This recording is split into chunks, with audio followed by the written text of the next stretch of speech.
So hello students, welcome back. आज हम लोग बात करने वाले हैं बेटा स्टेप्स ऑफ ग्लाइकोलिसिस। मैं एक छोटा सा ओवरव्यू देने का ट्राई करूंगा।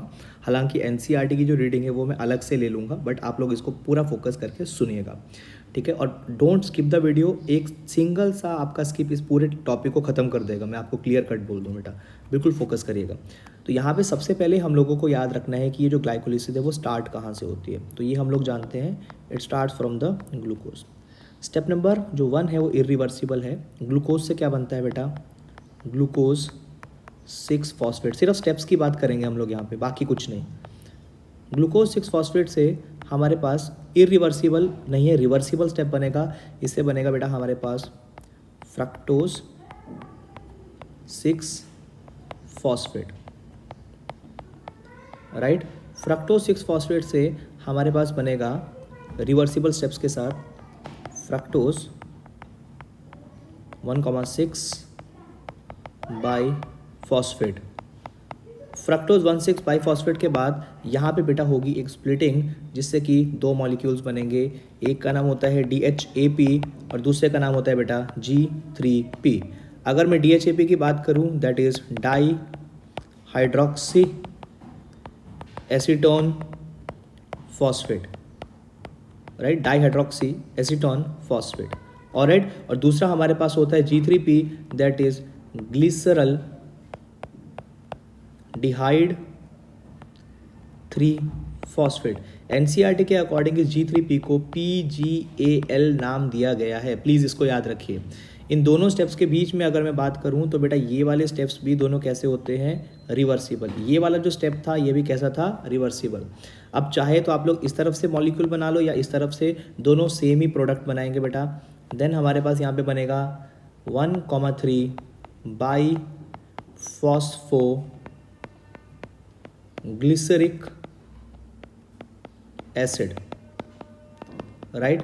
इसके बाद हमारे पास स्टेप नंबर 7 आ जाएगा। यहाँ पे हमारे पास बनेगा बेटा 3 फॉस्फो ग्लिसरेट। इससे बनेगा हमारे पास अगेन स्टेप नंबर 8 की तरफ हम लोग चलेंगे, that is known as 2 phosphoglycerate. 2 phospho glycerate.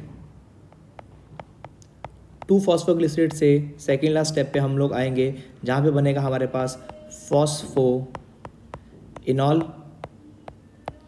Pyruvate. और लास्ट स्टेप पे हमारे पास बन जाएगा बेटा इरिवर्सिबल स्टेप के साथ पाइरुवेट। अब यहाँ तक तो चलिए ठीक है। अब इस चीज़ को दोबारा से मैं एक बार अप्लाई करूँगा। फोकस अगेन यहीं पे रखिएगा बेटा, चेंज मत करिएगा, माइंड को प्रॉब्लम हो जाएगी। देखो, ग्लूकोज जो है वो 6 कार्बन था, ओके। ग्लूकोज 6 फॉस्फेट भी 6 कार्बन है, फ्रक्टोज 6 फॉस्फेट भी 6 कार्बन है, फ्रक्टोज 1,6 बाई फॉस्फेट भी 6 कार्बन है। लेकिन जैसे यहाँ पे स्प्लिटिंग हुई तो ये दोनों के दोनों धाप एंड G3 बन गए बेटा 3-3 कार्बन। अब मुझे लास्ट में याद होगा कि जो ग्लाइकोलिसिस का एंड होता है बेटा, वहाँ पे 2 पायरुविक एसिड बनते हैं। एक पायरुविक एसिड बन जाता है G3P के नीचे और एक बन जाना चाहिए था धाप के नीचे। सारे स्टेप्स यहाँ पे सेम होंगे, ठीक है। अब क्या करना है, चाहो तो यहीं पे 2 से मल्टीप्लाई करते जाओ। तो अगर 2 से मल्टीप्लाई करते जाओगे तो दोनों प्रोडक्ट हमारे पास यहाँ पे सेम हो जाएंगे। मतलब कि जो यहाँ पे 3 कार्बन था, इसके नीचे जितने भी हमारे पास कंपाउंड्स होंगे, they all will be 3 carbon compounds. 3 carbon है एक पायरुविक एसिड, दूसरा पायरुविक एसिड भी कितना कार्बन है बेटा? 3 कार्बन है, तो टोटल हो गए 6 कार्बन। और स्टार्टिंग में ग्लूकोज को जब स्टार्ट किया था वो भी कितना था? 6 कार्बन। मतलब एक ग्लाइकोलिसिस के अंदर there is no decarboxylation. एक ग्लाइकोलिसिस के अंदर कोई भी कार्बन डाइऑक्साइड का रिलीज नहीं होता। एज पर एनसीईआरटी इसको पार्शियल ऑक्सीडेशन ऑफ ग्लूकोज बोला है।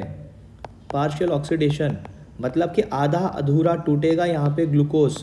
क्यों टूटेगा आधा अधूरा बेटा? उसका रीज़न है क्योंकि आगे जब हम लोग क्रेब्स साइकिल की बात करेंगे वहाँ पे अपने पास कंप्लीट ग्लूकोज का ब्रेकडाउन हो जाएगा। होपफुली बेटा यहाँ तक आप लोगों को बिल्कुल समझ आ गया होगा। स्टिल अगर आप लोगों को कोई डाउट है then you can to ask in the comment section. Thank you so much and